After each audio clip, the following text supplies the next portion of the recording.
Do you believe that you're keeping up with your desires? You can tell if you are, because when you think about things that you desire, they feel good to you if you're keeping up with them. In other words, it seems like a good idea, something that you're looking forward to, something that you are anticipating, something that you are eager about. But if your desires feel uncomfortable to you, like if you feel doubt about them, if you're worried about them, or if you feel sorry that they haven't come yet, or blameful that they haven't come yet, or jealous that they've come for someone else but not for you, then you are not up to speed with your desire. Then you are in your doubt about them, or in your sadness about them, or in your anger about them. You are introducing resistance into the idea of them, which slows that down. Do you realize that you are first and foremost vibrational beings? If you understand that, then you have a head start on most of those other humans that you are roaming around with, because most of you are so good at translating the vibrational nature that is you into the physical equivalent through your five senses of seeing and hearing and smelling and tasting and touching, that you don't realize that there is a vibrational basis that is you. But if you accept that you are vibrational, and that in this physical body that you are an extension of that non-physical part of you, some of you refer to that as your soul, we like to call it your inner being, that non-physical part of you. Once you realize that you're an extension of that, then you can understand what your emotional guidance system is all about, because everything that you are feeling is about the way what you are focused upon and what you think about it, and the way that larger non-physical part of you is focused upon and thinking about. The vibrational variance or sameness is shown to you in emotions. In other words, when you are loving someone, the reason that you feel that emotion of love is because whatever you're focused upon and whatever you're thinking about, your inner being is thinking about it in the same way. When you hate someone, that feeling of hatred, that's your indicator that you and your inner being are looking at this very differently. From time to time, Esther will say, Abraham, I think you need more information about that person. But we will never join anyone in the idea of pushing against anything, because we're understanding that this is an attraction-based universe, which means you get what you think about, whether you want it or not. And when you are pushing against something, shouting no at it, what you're actually doing is calling this unwanted thing into your experience. When you say yes, you get the thing you want. When you say no, you get the thing you don't want. So the idea is to stay focused as much as you can on what you do want. And it's a process, isn't it? You get better and better at it. If you care about the way you feel, this gets easier and easier for you.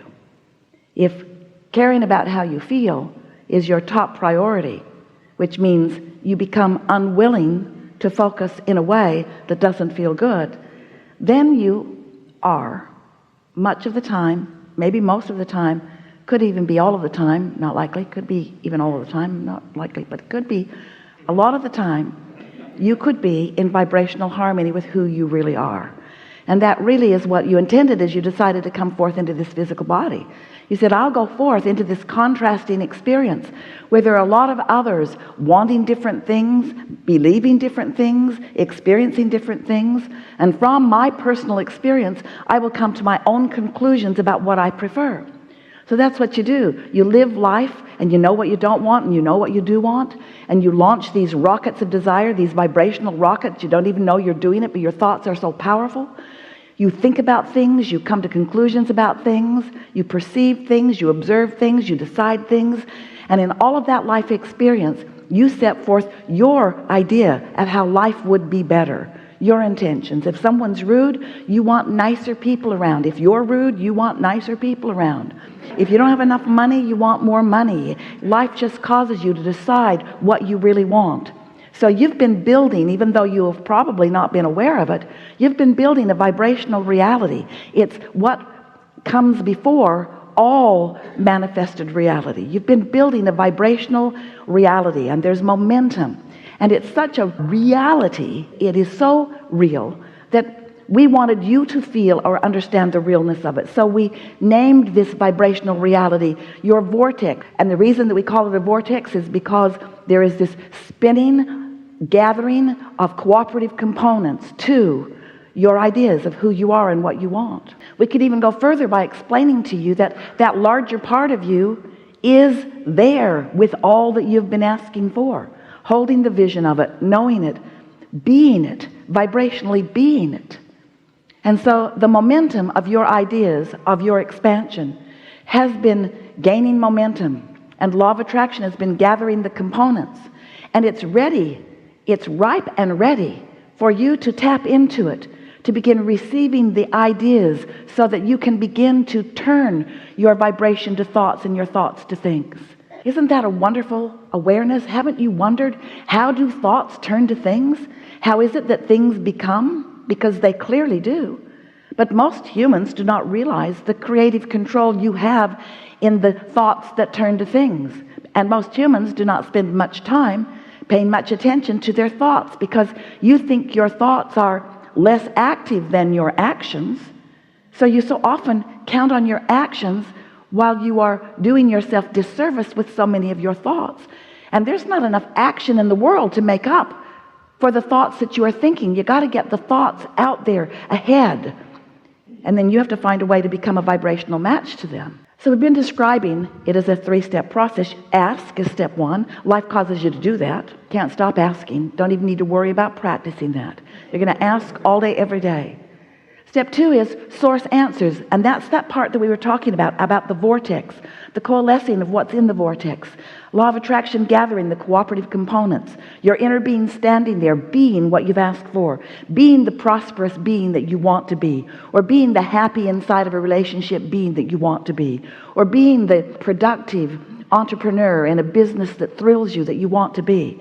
In other words, your inner being stands there being that vibrationally, and being it so powerfully, and gathering the cooperative components to the idea of that then sometimes when you aren't paying attention to what's bothering you, when you're not doing that thing you do about beating the drum of what's wrong, we're playing with you a little bit, but you do tend to do that, you know.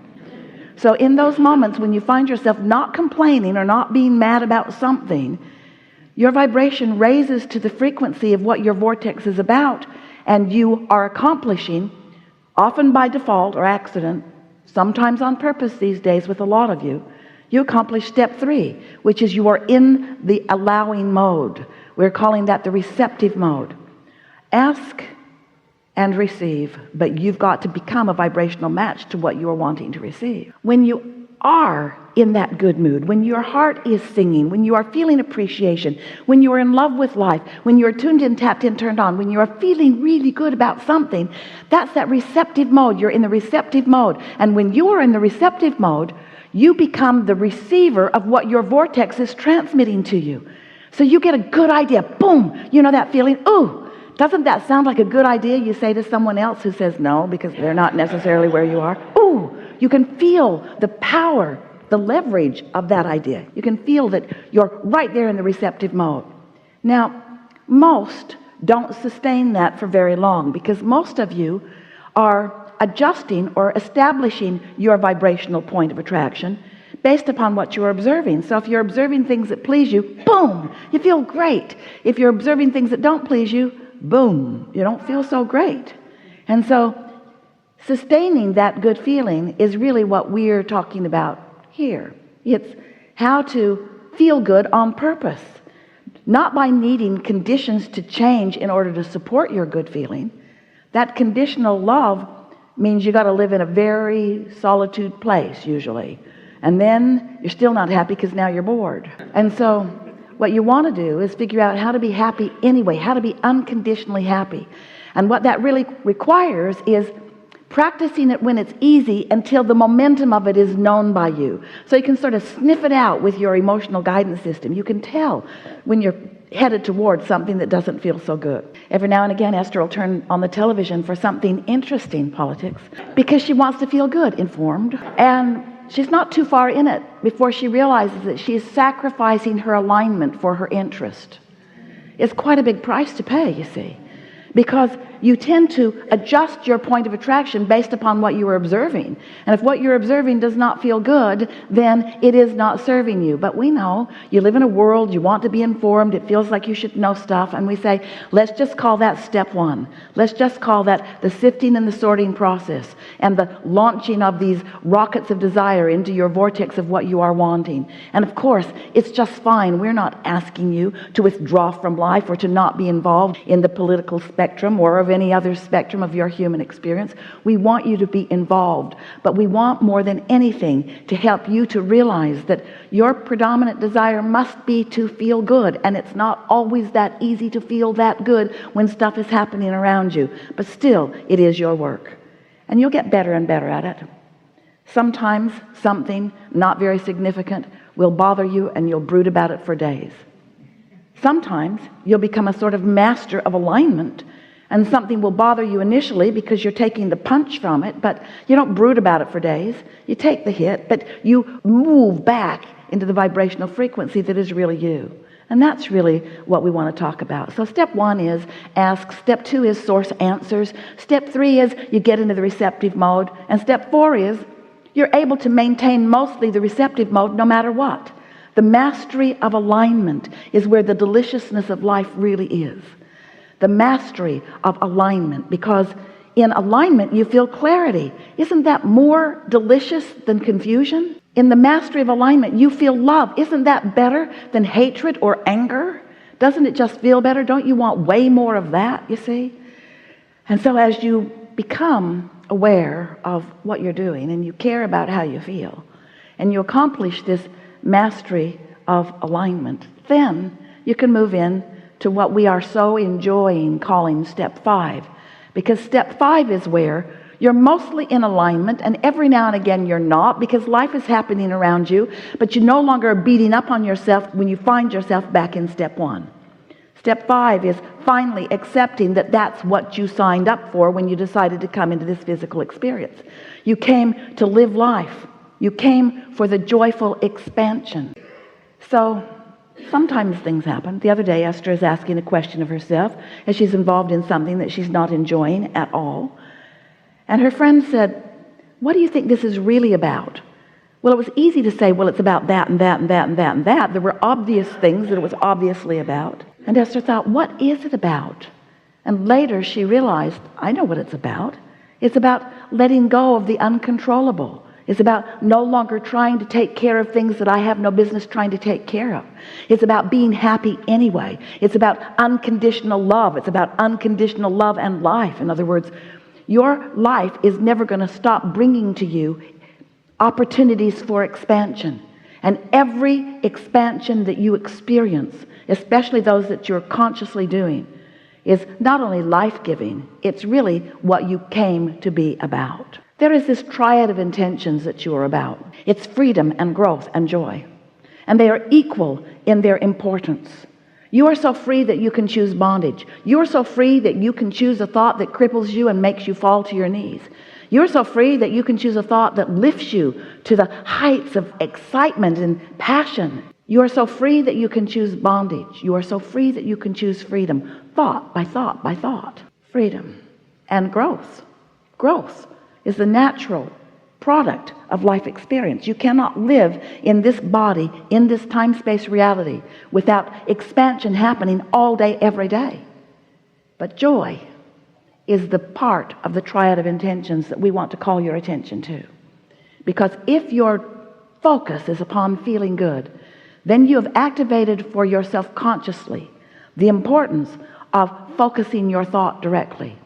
And that's really what this process of deliberate creation is all about. It's about focus. But you can't focus without some means of measuring. You could not see if it were not for the contrast that is about. You could not hear if there were not variety in vibration. In other words, everything about this life experience is focus. And your physical senses are focusing so productively that you are able to see and hear and smell and taste and touch. That's why you are able to translate those vibrations into the physical equivalent. But there is an emotional guidance system within you that if you will understand that your work, your predominant work, your only work is to focus your thoughts into joyful thoughts, That means you're focusing your thoughts into the thoughts that your inner being is having about whatever you're focused about right here, right now.